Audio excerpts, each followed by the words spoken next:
सबलाइन classes में आपका स्वागत है और आज हम फिर से आपको एक महत्वपूर्ण विषय की तरफ ले चलेंगे। ये बहुत ही ज़्यादा पूछा जाने वाला प्रश्न है कि अधिगम क्या है। ठीक है, और आज से एक और बात है कि अधिगम से संबंधित जो भी सिद्धांत हैं, जो भी प्रक्रियाएं हैं, आज से हम अधिगम से संबंधित वीडियो कुछ दिन चलेंगे और जो कि UP TET, C TET, KVS, DSSB, REET कई जगह के लिए इम्पोर्टेंट है। तो आप लोग इग्नोर मत करिएगा और इसको शुरुआत करते हैं। और ख़ास बात यह है इस अधिगम और लर्निंग की कि हम लोग अक्सर इस अधिगम जैसे शब्द को समझ नहीं पाते। बीएड और बीटीसी जो भी लोग हैं, इस अधिगम वाले जो शब्द को समझना ही सबसे पहला इम्पोर्टेंट काम है। उसके बाद हम सिद्धांतों को, उसके बाद हम इसके वक्रों को, स्थानांतरण को, सब कुछ अच्छे से समझ सकते हैं। चलिए आज हम सबसे पहले जानेंगे कि अधिगम है क्या। सीखना, ठीक है, सीखना या अधिगम एक ही बात होती है।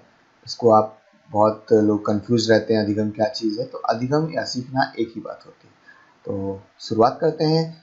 जर्मन शब्द लर्नन से आया है ये सीखने का शब्द, और इंग्लिश में लर्निंग कहते हैं इसे। ये एक व्यापक, सतत और जीवन पर्यंत चलने वाली महत्वपूर्ण प्रक्रिया है। मनुष्य में सीखने का क्रम जन्म से मृत्यु तक चलता है। कुछ सीखने बाद मानव अनुभवों के आधार पर कार्य रूप देने का प्रयास करने लगता है, जिससे उसके व्यवहार में परिवर्तन आता है। व्यवहार में होने वाले इन परिवर्तनों को ही सीखना और अधिगम कहते हैं। एग्जाम्पल ले लीजिए, बालक किसी जलती हुई वस्तु को छूने का प्रयास करता है और छूने के बाद उसको लगता है कि ये जलती हुई चीज़ नहीं छूनी चाहिए, तो वह निष्कर्ष निकालता है कि जलती हुई वस्तुओं को छूना नहीं चाहिए। तभी कहते हैं ना, करके सीखना है। अब मान लीजिए कोई बच्चा का जब तक जाएगा नहीं, उसको लगेगा कि उसको रोका जा रहा है, बहुत अच्छा सा काम है। कभी मोमबत्ती जल रही हो तो क्या होता है, बच्चे उसके पास जाना चाहते हैं, देखते हैं कि लाइट आ कहाँ से रही है और इतना अच्छा क्यों लग रहा है, तो उसको छूना चाहते हैं। अगर उसके पास जाएंगे नहीं तब तक वो शायद उसके पास जाने का प्रयास हर समय करते रहेंगे, है ना। चलिए आगे चलते हैं। कुछ महान मनोवैज्ञानिकों के अनुसार कुछ जो परिभाषाएं दी गई हैं उनके बारे में जानते हैं कि वुडवर्थ ने क्या कहा। नवीन ज्ञान और नवीन प्रतिक्रियाओं को प्राप्त करने की प्रक्रिया ही सीखने की प्रक्रिया है। क्रो एंड क्रो ने कहा कि सीखना आदतों, ज्ञान और अभिवृत्तियों का अर्जन है। स्किनर ने कहा सीखना व्यवहार में उत्तरोत्तर सामंजस्य की एक प्रक्रिया है। बहुत इंपॉर्टेंट लोग हैं और छोटी छोटी परिभाषाएं हैं जो आप आराम से याद कर सकते हैं। बात करते हैं सीखने की विशेषताओं की। सीखने की विशेषताएं क्या होती हैं कि सीखना जो है सार्वभौमिक है। सार्वभौमिक का मतलब है पूरे विश्व में कहीं भी सीखने की प्रक्रिया समान होती है। तो ऐसा नहीं होता है कि किसी देश में जो है ज़्यादा हो रही है, कम हो रही है। ज़्यादा कम तो हो सकती है, मतलब सीखने की प्रक्रिया हर जगह पाई जाती है। कोई भी देश हो, ऐसा नहीं कि वो वहाँ वाले सीखना बंद कर दिए, कोई ऐसा देश नहीं होता है। हर जगह सीखने की प्रक्रिया पाई जाती है। सीखना अनुभवों की नवीन व्यवस्था है। सीखना वातावरण एवं क्रियाशीलता की उपज है। क्रियाशीलता मतलब जब आप एक्टिव रहेंगे तो ज़्यादा सीखेंगे। सीखना समायोजन है, समायोजन अनुकूलन। सीखना जीवन भर चलने वाली सतत प्रक्रिया है। सीखना व्यवहार में परिवर्तन है। ठीक है,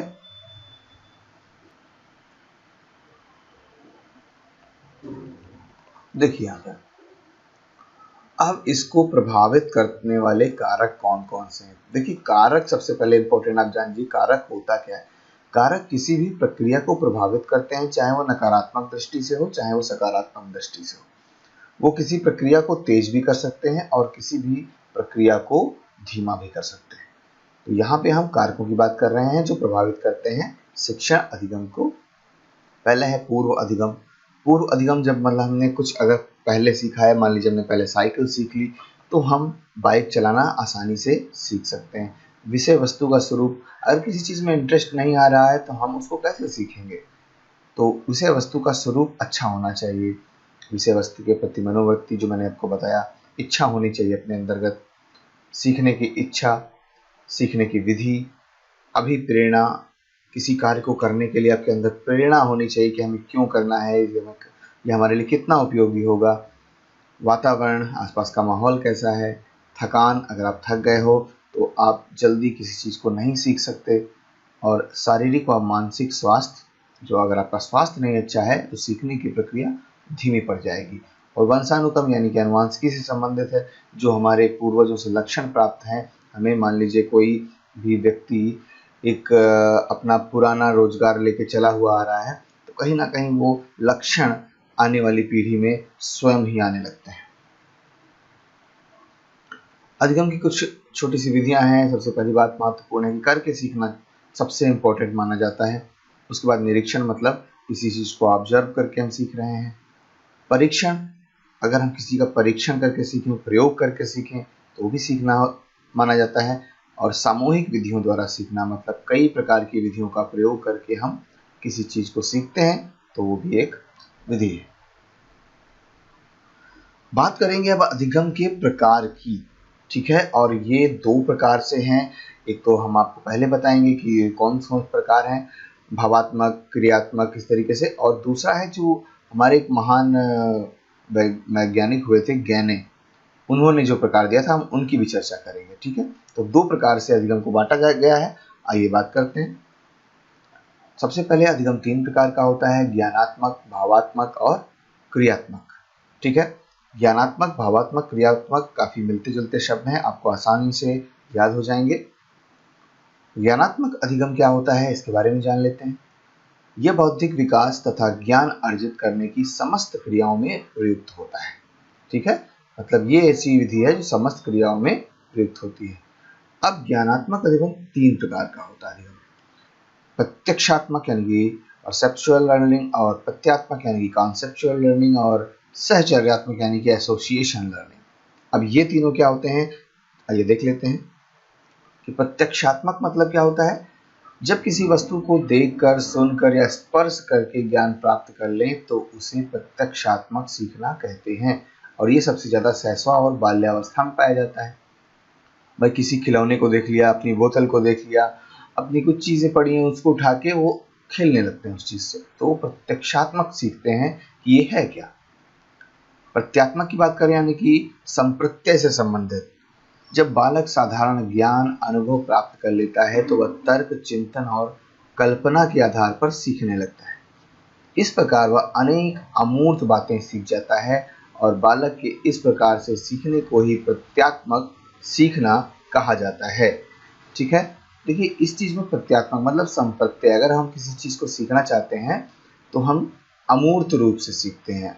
हमने खाली जान लिया, मान लीजिए हमने कहा गुणा करनी है, तो अगर उसने सीखा हुआ है तो क्या होगा, वो गुणा का एक चिन्ह अपने दिमाग में बना लेता है कि हमको 2 और 3 की गुणा करनी है, ठीक है।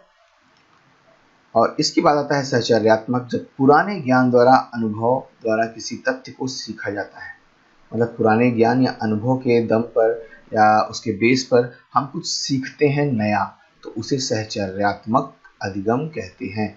यहाँ पर भी एक आपको उदाहरण मैं दे दूं कि मान लीजिए आप बाइक सीखना चाहते हैं और आप साइकिल चला लेते हैं, तो आपको अपना पुराना अनुभव इसलिए काम आएगा क्योंकि साइकिल आप चला चुके हैं और उसको आप संभालना जानते हैं, तो आपको बाइक चलाने में जो कठिनाई होगी वो कम होगी।